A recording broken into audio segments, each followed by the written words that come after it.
بیگم صاحبہ نے اس سفرنامے میں مشرق کی نمائندگی بھی کی ہے۔ جنریشن گیپ کے بارے میں انہوں نے اپنے خیالات کا اظہار کیا ہے اس سفرنامے میں۔ جنریشن گیپ ابھی آپ کو معلوم ہو جائے گا کسے کہتے ہیں۔ پاکستان میں تو یہ اتنا بڑا مسئلہ نہیں ہے، لیکن جاپان میں اس نے شدت اختیار کی ہے۔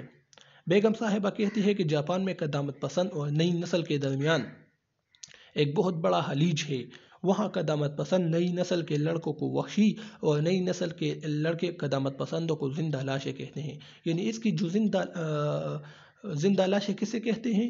بوڑھوں کو یہ زندہ لاشیں کہتے ہیں کہ یہ بس ختم ہو چکے ہیں، زندہ لاشیں ہیں، گھوم پھر رہے ہیں، جبکہ وہ جو بوڑھے ہیں وہ اس نئی نسل والوں کو کہتے ہیں وحشی، چونکہ وہاں اس وقت کے جو حالات تھے بوڑھوں کے وقت وہ تو اس وقت نہیں تھی، ٹیکنالوجی اتنی نہیں تھی، تو اس کو وحشی کہتے ہیں۔ تو یہ ایک جنریشن گیپ ہے، ایک نسلی گیپ ہے ان کے درمیان، ٹھیک ہے۔ یہ ایک بہت بڑا مسئلہ ہے۔ درمیانی نسل نے جو کچھ اسلاف سے سیکھا تھا احلاف کو وہ نہیں سکھایا، یعنی جو درمیانی نسل کے ہیں ایک تو بوڑھے ہو گئے، ایک تو جوان ہو گئے، ان کے درمیان جو نسل ہے انہوں نے جو کچھ اپنے بوڑھوں سے سیکھا تھا، جو رسم و رواج اور جو زندگی کے طریقے کو انہوں نے اپنے بوڑھوں سے سیکھا تھا وہ اپنے نوجوانوں کو نہیں سکھایا، کیونکہ حالات ایسے ہیں، ٹیکنالوجی اس طرح ہے، حالات ایسے ہیں، ٹھیک ہے، تو انہوں کو اپنے بچوں کو اپنے اخلاق کو انہوں نے نہیں سکھایا۔ تو یہ ایک جنریشن گیپ بھی موجود ہے ان کے درمیان۔ ایک اور خصوصیت ہے اپنے عہد کی عکاسی۔ سفرنامہ 7 سمندر پار میں 1960 عیسوی کے لگ بھگ کے زمانے کے عکاسی ہوئی ہے، لیکن حالات اب مختلف ہیں اس دور سے۔ 1960 میں تو حالات اس دور سے مختلف تھے۔ بیگم صاحبہ نے جب ماسکو کا رخ کیا اور وہاں کے حالات کا بغور جائزہ لیا اور وہاں کے بیلے ڈانس، پتلیوں کا کھیل، بیلے ڈانس وہ آپ نے دیکھا ہوگا کہ یہ جو چائنیز اور جاپانی وہ جو چلانگے لگا رہے ہوتے ہیں بالکل ربڑ کی طرح، بالکل اس طرح لپیٹ جاتے ہیں، پھر اس طرح کھل جاتے ہیں اور ڈانس کرتے ہیں، ٹھیک ہے۔ پتلیوں کا کھیل وہ جو چھوٹے چھوٹے گڑیا ہوتے ہیں، لوگ اس کو کنٹرول کرتے ہیں باہر سے، ٹھیک ہے، اس کو اس طرح گھماتے ہیں، اس کو نچاتے ہیں۔ اس کا کھیل جب وہ دیکھتی ہے تو ان کا خیال ہے کہ ماسکو میں یورپ جیسی عیاشی زندگی نہیں ہے، کیونکہ یورپ میں تو عیاشی تھی اس وقت، اور جب یہ کہاں آتی ہے، روس میں آتی ہے، تو یہ جب دیکھیے تو یہاں پر بیلے ڈانس ہوتی ہے، پتلیوں کا کھیل ہوتا ہے، اور اس طرح کی عیاشی نہیں ہوتی جس طرح یورپ میں ہوتی ہے۔ تو وہ کہتے ہیں کہ یورپ جیسی عیاشی یہاں ماسکو میں نہیں ہے، لیکن ہو سکتا ہے کہ یہ 1963 کا کوئی وقت ہو، لیکن آج کل ماسکو اور یورپ کی ماحول میں کوئی فرق نہیں ہے۔ بیگم صاحبہ نے سفرنامے میں جو ذکر کیا ہے یہ اس وقت کے حالات تھے۔ آج کل اگر آپ دیکھیں تو یورپ اور رشیا کے جو زندگی گزارنے کے طریقے ہیں وہ فحاشی جو ہے دونوں جگہ میں سیم ہے، ٹھیک ہے۔ بہرحال اس حصے کو اس دور کی نظر میں دیکھنا چاہیے۔ حامیہ اس میں ہے، اس سفرنامے میں بیگم صاحبہ نے کراچی سے نیپلز تک کا سفر، قاہرہ اور نیویارک کا سفر وغیرہ کے حالات لکھے ہیں جس میں اتنی دلچسپی نہیں۔ اگر آپ یہ سفرنامہ پڑھیں گے تو آپ دیکھیں گے کہ کراچی سے جب یہ نیپل جاتی ہے تو ہوائی جہاز کا ذکر کرتی ہے، سمندر کا ذکر کرتی ہے، حالانکہ اس کی اتنی ضرورت نہیں ہے، اس میں اتنی دلچسپی نہیں ہے جتنا اور لینن گراڈ، جاپان یعنی ٹوکیو اور ماسکو کے ذکر میں جتنی دلچسپی ہے اتنی اس میں نہیں ہے جتنی ماسکو، ٹوکیو اور لینن گراڈ میں ہے، جیسا کہ میں نے کہا۔ اس کے علاوہ جب وہ بڑے بڑے لوگوں سے ملتی ہے، بڑے اور خوبصورت ہوٹلوں میں جاتی ہے تو ان سب کا ذکر اور تکرار سے کرتی ہے، جس سے خود ستائی کی پہلو کاری کے سامنے آ جاتی ہے۔ یعنی وہ جب بڑی بڑی ہوٹلوں میں جاتے ہیں، بڑے بڑے ہوٹلوں میں، تو ان کا ذکر بہت خوبصورتی کے ساتھ کرتی ہے اور اپنے آپ کو دکھاتی ہے کہ میں یہاں پر گئی ہوں، تو یہ بھی اس کی خامی ہے، خود ستائی انہوں نے یہاں پر کی ہے۔ تو آج کے لیے اتنا کافی ہے، یہ میں نے آپ کے سامنے ڈسکس کیا۔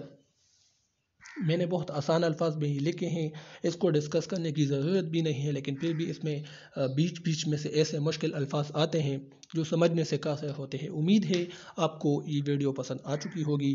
اپنی رائے کمنٹ میں دے دے کہ اس طرح ویڈیو بنانا ٹھیک ہے یا کسی اور طریقے کو میں فالو کروں، تو مجھے اپنی قیمتی رائے سے ضرور آگاہ کیجیے، اور اب مجھے اجازت دیجیے، نیکسٹ ویڈیو میں پھر ملیں گے۔